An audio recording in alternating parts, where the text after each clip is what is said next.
measuring stick just changed around here, buddy. You're looking at it.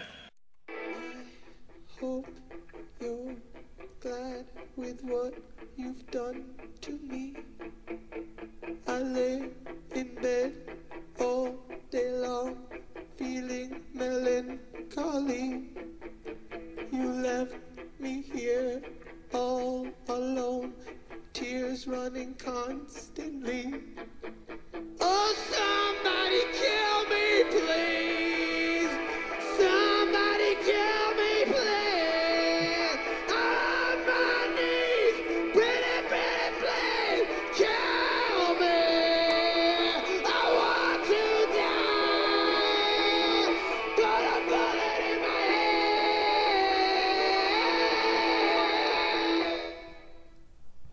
head. Is that an overreaction? Maybe a little intense on a Sunday evening? I don't know. If you sat out at Arrowhead today and experienced yet another loss inside the stadium, you might feel like we did. A heavy sunburn with that. Matt Cassel. No way, you look like a lobster. It was way hotter than we thought it was going to be. I thought it was going to be about 20, 30 degrees. Ended up being about 97.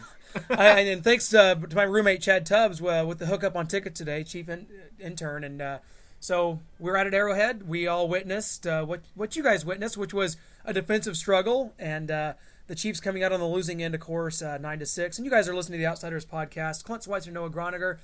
Be sure you're hitting us up on the Facebook page and letting us know your thoughts on this game. But I'll tell you what, you walk away from it. I mean, I think right now we're so numb to losing that you walk out of Arrowhead and you're disappointed in the loss. It was kind of heartbreaking because it was a game we could have won. But it's just 7 out of 8 losses at Arrowhead. It's just becoming so commonplace. It's sickening. It just feels like we're back in the Herm Edwards era with rebuilding, but this team isn't rebuilding. We should be winning games. We have a very talented roster, minus Matt Cassel, of course.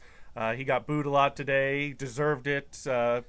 Just the offensive coordinator not believing the team, the coaching, not believing in him, not letting him put the ball in his hands and throw the ball, which is why we ran so often. Well, and I'll tell you what, we're going to have Bill Maas coming on later to talk about the Matt Cassel situation and him being cheered as he's injured on the field and stuff. Bill Maas is going to come on and talk about that with us a little later. But getting into his play today, we talked to some fans outside Arrowhead that said you can't put this on Cassel.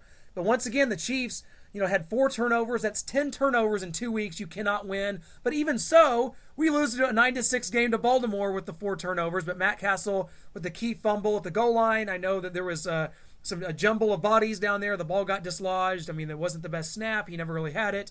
But this guy is just a turnover machine. And when you're going into a game and your game plan is you have to hand it to Jamal Charles 20 times and a half to stay in a game and to keep from getting blown out, that means you don't believe in your quarterback and you know he's no good. I'm sorry.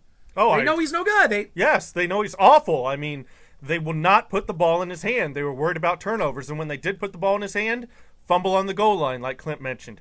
Then he throws the ball too high for Dwayne Bowe. Should he have caught it? Yes, it'd be a great catch, a Sports Center catch that would be on the top 10 plays, but it tips off his hands because it's too high. It's not put in the perfect location or even a close location, and it's tipped up in the air and picked off. I mean, the guy is awful. He needs to go. I've been saying it for 4 years.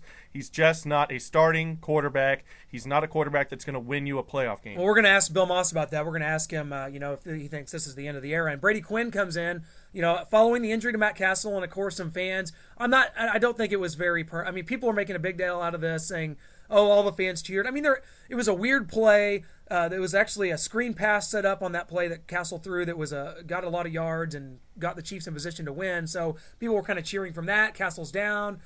I think people were cheering the play, and then they see Matt Cassel start to get up. He's on a knee and he's starting to try to get up, and they think that maybe he's dinged up a little bit and he's got a shoulder, and so they're cheering. But then he falls over on his back and he's kind of laying there limp, not moving.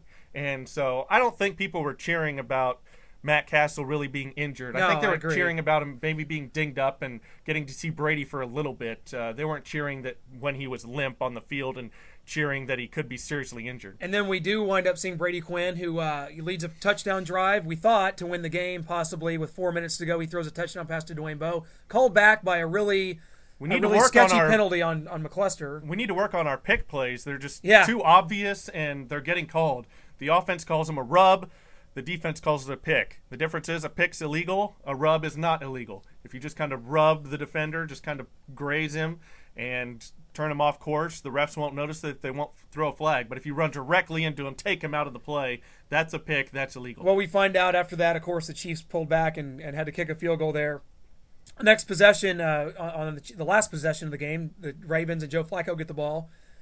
Chiefs force a fumble. I mean, the pass rush was there all day. Holly Houston had a really good game, and again, the whole defense had a good game. They did. Well, they had maybe to. Other than Eric Berry, but I mean, Berry struggling, but hey, they had a chance. They dislodged the ball from Joe Flacco's hands. They returned it for a touchdown and appear once again to have a game-winning possible touchdown. And again, the whistle was blown. Yep, the refs blew it dead. You can't challenge it when the refs blow it dead when he's not down or anything. They blow it dead by forward progress. You can't challenge forward progress. So. Well, and I think it's a tough call because the Chiefs. I think he was still moving forward, and they may have. And I think it was a fumble and a legitimate touchdown return, but it was not to be. When the Chiefs dropped to 1-4, and I mean, this division is not good. We saw Denver lose again at New England. They're not playing well, but they're playing tough teams. San Diego, actually, as we are doing this, is playing and down to New Orleans currently, but. It's not a good division, but the Chiefs are out of it. At 1-4, you're out of it. Geno Smith. That's what we've been talking about. I mean, we're going to ask Bill Maas that too because Geno Smith continuing to tear it up at West Virginia. The Chiefs are in this sweepstake, guys. They are in the Geno Smith sweepstakes, and I'm not saying you have to cheer for the team to lose. It's hard to do that, but I'm telling you what, if this team went 2-14 or 3-13, in the long run, it would be so beneficial to get that quarterback moving forward. That there's some parts here. Our defense is tough. It can turn around with a quarterback. I disagree completely. You cheer for losing. If we had Andrew Luck or RG3 right now, this team would be set. This team would be a solid franchise moving forward. Instead, we have Cassel again because we put together 7 wins. And look at where we are. If we keep winning 7-8 games, we're going to keep getting the Matt Moores, Matt Cassel, Steve Bonos, Elvis Gerbach, Dave Craigs of the world. And we're just going to keep being, mediocre for the rest of our freaking lives. We need a season where we go 2-14 and don't take a defensive lineman, but a franchise quarterback. You're right. I banged the drum last week, Noah. The time is now. And I don't think that I think, for one, the Matt Cassel era is done. I think it's done. I don't think he'll ever see him again. I don't know because Scott Pioli is in love with Matt Cassel. We've established that, too. He will put him out there and say, well, he's the best for the team. He's making the most money, whatever. I mean, it's got to be done. I think he'll be out there again. If that's the case, I mean, I don't see I think the fan support, which today another pretty good crowd at Arrowhead, not a sellout by any means, but that's gonna completely dwindle. I mean, Cassel has lost. I think he's lost confidence in himself. I mean, along with the fans losing confidence in him over these past 3.5 years. I think he's done. I think he's the equivalent of a golfer like David Duvall, who just started playing horribly, never could rebound. It's just over. It's done. I never thought he was a good quarterback, and I stick to that. And I think he has lost confidence to where he was at least serviceable. Now he's not even serviceable because he's lost the confidence. Okay, I think we got Bill Maas here on the line, ready to talk about this with us. All right, we got Bill Maas on the line, going to weigh in on this with us. Bill, I mean, first off, let's start with the topic that's going around right now. Of course, Eric Winston making the comments about Chiefs fans after booing Matt Cassel. What are your thoughts on this? Let's get right to it. Well, I mean, it's frustration. I mean, they're frustrated. Everybody in that locker room was frustrated. I mean, all you have to do is think about those guys. I mean, we couldn't get a soundbite in post-game from anybody in the prior 4 weeks.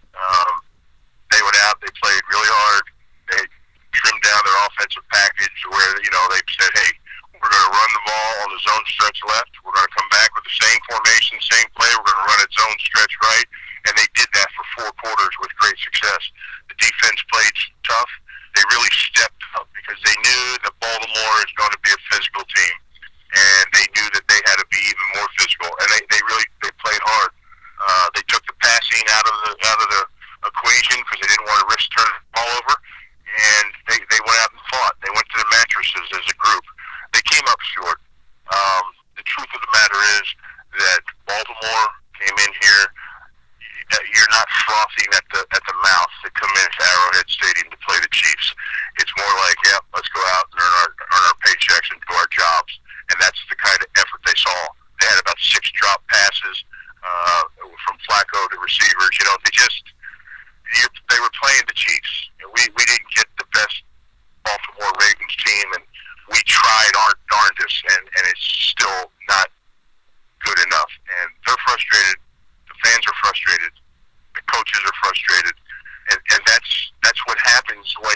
lose in a league where winning is all that matters.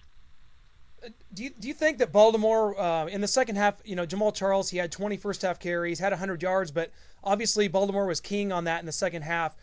Do you think that was a hindrance because they still tried to stick to the same game plan, but Baltimore seemed to be a little more king in on it? Yeah, in the second half, what Baltimore did, they made some adjustments. They only had literally probably 3 or 4 different formations that they were running the same exact play out of.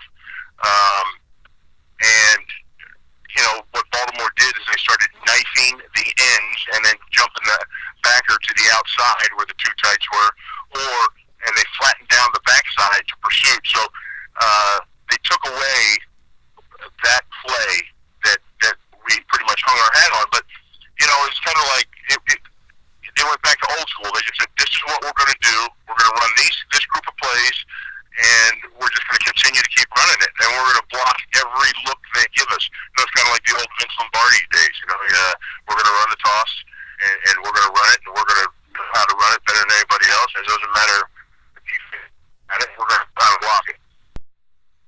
How many games can this team realistically win, taking the forward pass out of the game and playing 1930s football? Yeah, well, unfortunately, it's not 1930. You could back then, probably, but this is a quarterback-friendly league. I mean, that's what games. I mean, that's the direction it's gone. And the run is a great aspect. I mean, running the football and stopping the run is and always will be the integral part of winning and losing football games. So, in your opinion, do you think Eric Berry, is he playing out of position because he's at linebacker depth? He's struggling to cover tight ends. Should he be more free roaming like Ed Reed is doing right now? Well, Eric's a strong safety, and strong safety's out is 3 down in the paint. To be an extra linebacker, when you get into your sub package, you have to be that hybrid guy that can play the run and play the pass. Unfortunately for Eric Berry, I think that this team is going to a lot more man defense because of Stanford route, and that kind of caters to him when he plays best. And right now, I don't think Eric is up to full speed. I think it's showing in man defense. Do you think Matt Cassel's done? I mean, we don't know the extent of his injury, but do you think this is the end for Matt Cassel? Inevitably, yeah. I mean, somebody might, pick him up at some point, sometime in the off season, and he may carry a clipboard for somebody.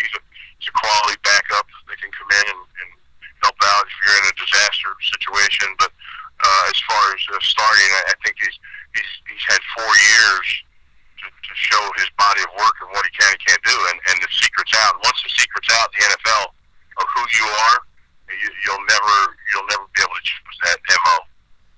You're a former player. This is something that it's hard to talk about. It's hard to realistically look at. But would a 2-14, 3-13 type season with a chance to draft a Geno Smith inevitably help this organization, or do you not believe in that? Well, you don't hope for a season like that, but when you're talking about, and I don't know if Geno Smith is the answer. I haven't looked enough. Obviously, he's done some great things at the collegiate level in the collegiate game, but I don't know if that's your answer for your franchise quarterback. If you're asking me, does this organization need a franchise quarterback? They have for a long time. Sure. And we need, to let that position go uncatered to when it is the single most important position on your team, that's a head scratcher to me. Going back to the Eric Berry thing for a second, when we're in our sub package and Eric Berry's playing at linebacker depth, it looks like, as you alluded to, they are in man coverage, and then it seems like he's on the running back, but then if the running back stays into block, he's just kind of in no man's land. Yeah, I mean, he's a variety of responsibilities. Depends on who he has on those things. He could green blitz dog, and if the running back stays in, then he can come as pressure, or he can be a spy if you have a mobile type quarterback. But I think the biggest areas that we've seen his faults at have come in man-to-man coverage. I think he's just still feeling his way. Here's the deal: when you sit out an entire season, in which he did, he sat out for the most part of a year. Whether you're injured or not, when you're away from the game,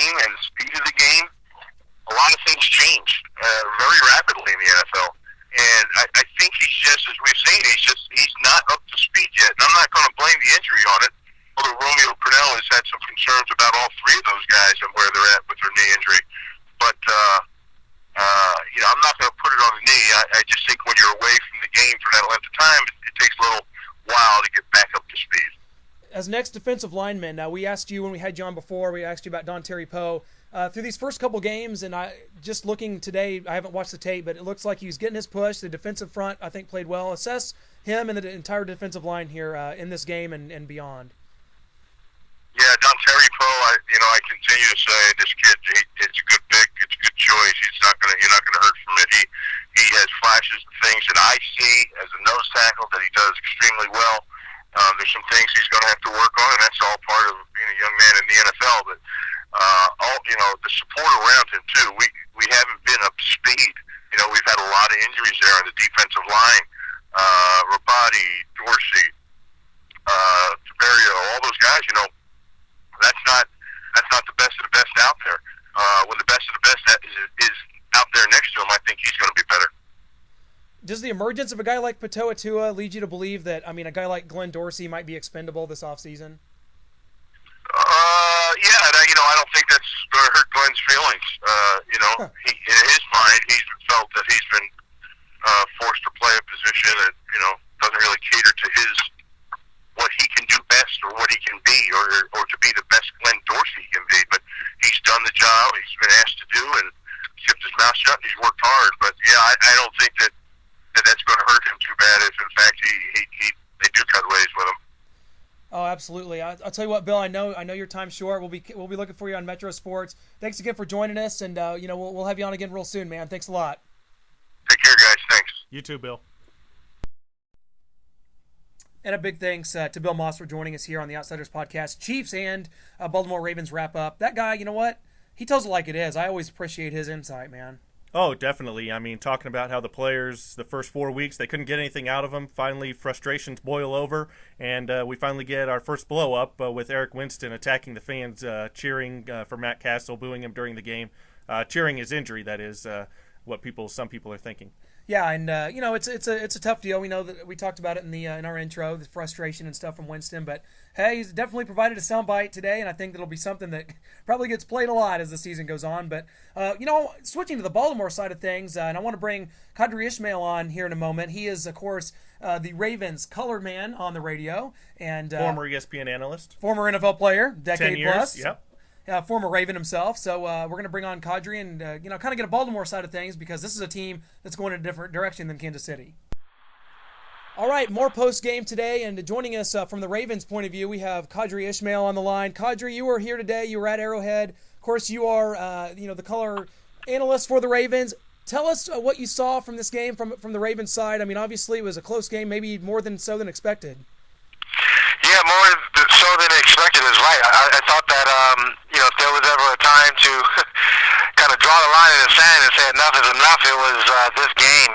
Jamal Charles and the rest of that running back core really did a fabulous job of rushing the ball on the Ravens defense. And, it was in the second half where I think the adjustments were properly made to kind of limit that production. You saw Jamal Charles really get off to a strong start in the first half.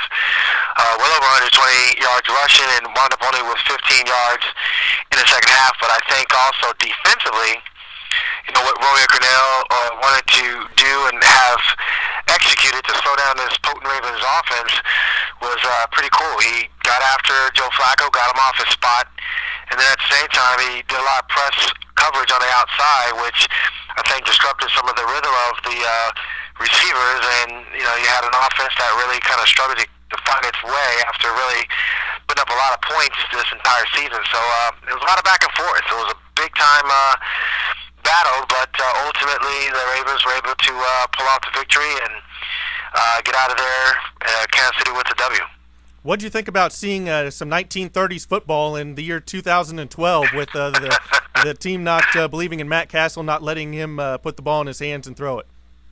Yeah, well, part of it you could say, hey, they did a fabulous job of running the football. It was crazy. They were in doggone third and manageable, I don't know how many times. It was really quite a display. However, when it was time to throw the football, it was kind of weird looking at just slants or hitch routes, simple things for Matt Cassel. And I don't know, obviously he left the game injured, but even when he was healthy, I don't know how healthy he was because of, the throws he was making.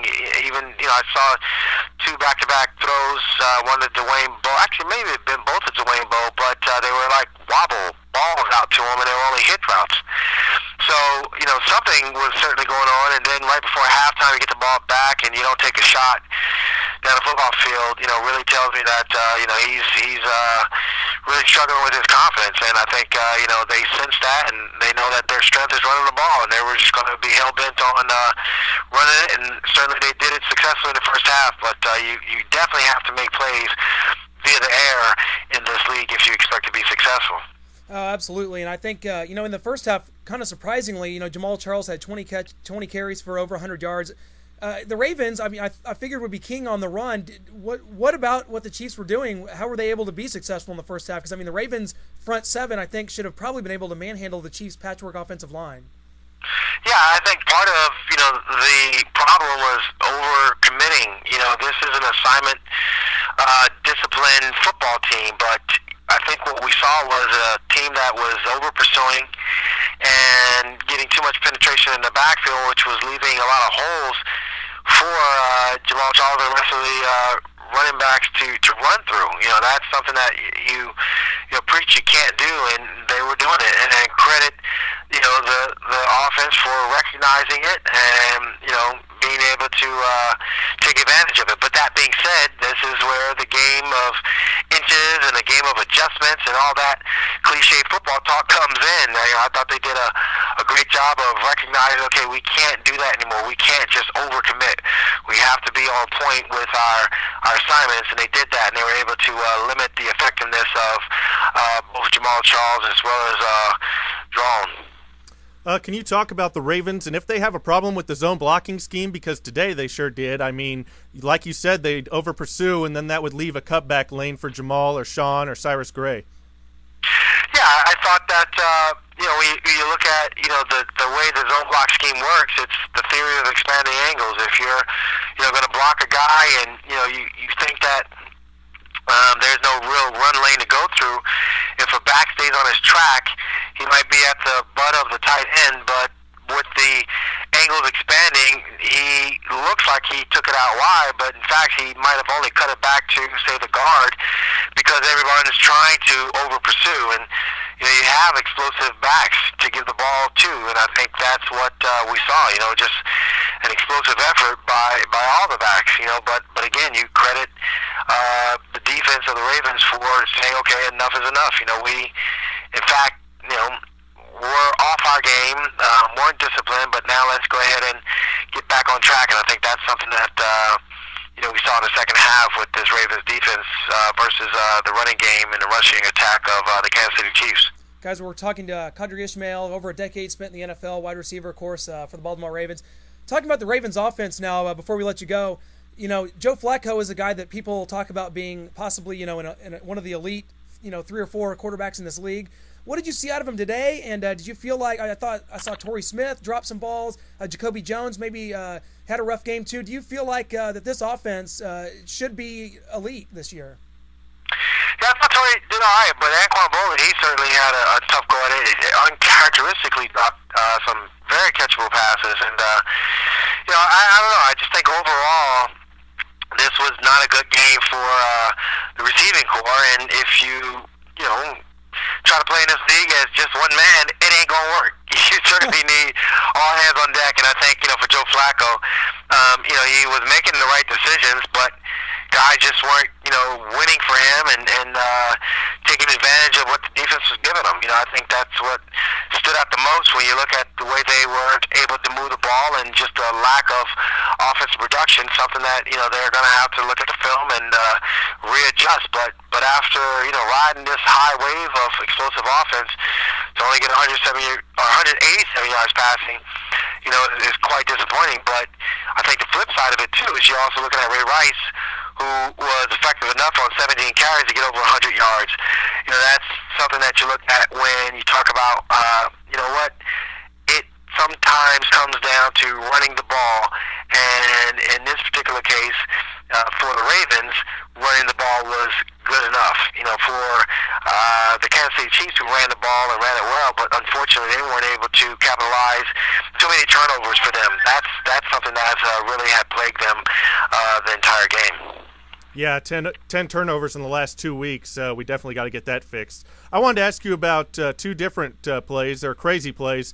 Matt Cassel fumbling on the quarterback sneak on the inch line, and Ed Reed coming out with it. And then the Joe Flacco fumble, but the refs maybe had a quick whistle. I kind of thought he was still moving, but they called him forward progress had been stopped, and the Chiefs pick up the ball and think they score, but they don't. Yeah, I think what happened with Matt Cassel early in the game, they're running no huddle offense, and defensively, you look at where the strength of the offense is at, and you set your defense accordingly. And on that particular play, I think it was like even a third and one, if I'm correct, saw that Haloti Ngata and the rest of the defense front was just standing up. So okay, fine, I'll just get a quick snap and go ahead and get the first down. Now, again, he came back, and all of a sudden you see that, okay, well, the defense isn't fully set, but let's go ahead and try to quick snap it. In that time, you fooled yourself because, he wasn't ready to get the ball. You could clearly see on the replay where the ball just gone out of his center's hand and, kind of even hit, it looks like his thigh or something, but the ball squirted forward, and credit to Ravens for being at the right place at the right time, picking up the fumble, and Ed Reed, as he always seems to be around the football, he made the play. Yeah, I think absolutely. Oh, go ahead. No, I'm sorry. No, absolutely, and and of course on to the Flacco play. Did you feel like that the Flacco fumble was he was still moving, or do you think that the whistle may have been a little premature? I mean, you could look at it that way, and I'm sure when you're talking about trying to get the break to go for you, you're going to say, oh no, he didn't, he wasn't down. But we're also talking about self-preservation, and Sure. In this league, it's a quarterback-driven league, and everyone wants to protect the quarterback. Well, in that particular case, he was in a position where he wasn't going to go anywhere, and so let's go ahead and blow the whistle. I think that's something where you see the conservative look of the referee. He's going to err on the side of caution. Well, Qadry, I tell you what, we're about out of time. We know your time's precious. Probably had a flight back to Baltimore this evening. We'll be listening to you guys the rest of the year as you are the color analyst for the Baltimore Ravens. Thank you so much for joining us today, and we look forward to having you back real soon, possibly as the Ravens make a run to the AFC title, my man. Yep. Looking forward to it. Appreciate you having me on. Thanks a lot, Qadry. Appreciate it. Take care. Absolutely. And thanks again for Qadry Ismail joining us. Both our guests today, man, great job. Bill Maas, Qadry Ismail joining us, helping us break down this game. And, interesting to get his Ravens perspective, of course. And, we hope to catch him up down the line because this could be a team that's, vying for an AFC North title. Yeah, I mean, they got to work on their offense a little bit. We moved Joe Flacco off his spot, and that caused them problems. The receivers were dropping balls. They weren't on their game today, really, but they do have some things to go back to the drawing board and work on. Yeah, they may have come into this game, took this team a little lightly. They probably saw how our contests had gone the previous weeks, and maybe they did. It's the NFL. Crazy things happen, but close one at Arrowhead today. They weren't ready for that 1930s football there. And no one could be, man. They might as well have had Tebow in there running the option. I wish we would have. But I'll tell you what, great guest today. And we're going to head, of course, to Tampa Bay next week, taking on the Bucs. This is an interesting game because Tampa Bay is not great, but they're a team, I think, that's young, getting better, and it's going to be interesting to see what kind of a Chiefs team shows up out in Tampa. We never play well in Florida at all, so... Well, you don't know many names on their defense, but they are very, very solid defense. They've been holding people to like 21 points tops this year. Doug Martin is a great running back out of Boise State. Josh Freeman has a strong arm. We've had trouble with Vincent Jackson. They've got Dallas Clark. Eric Berry's been having trouble with tight ends. Dallas is a crafty veteran. He can use some moves on Berry and get open. Well, guys, next week, join us for our preview of the Tampa Bay Bucs as we head at 1-4. Try to avoid that 1-5 start. We will see what happens, but can't thank our guests enough. Bill Maas, Qadry Ismail joining us today to break down this game. Two great great, insightful guests that we've had, and we can't thank them enough. Oh, man, we just appreciate it more than they will ever know. 2 huge guests, great insight. I mean, they really brought it. They know what they're talking about, and only here on the Outsiders Podcast. That's right. You're going to get that right here. We're bringing it for you guys, the fans. Keep coming to the Facebook page. Any of those of you that we saw out at Arrowhead and maybe handed a card to, we appreciate that. Appreciate your time and coming to like the Facebook page. Give us your insight. We want to know what you think. Where's this team headed? Were we too hard on Cassel? Were we too hard on the team? We want to know from you. Until next time, Clint Schweitzer, Noah Groniger, the Outsiders Podcast. We will catch you later.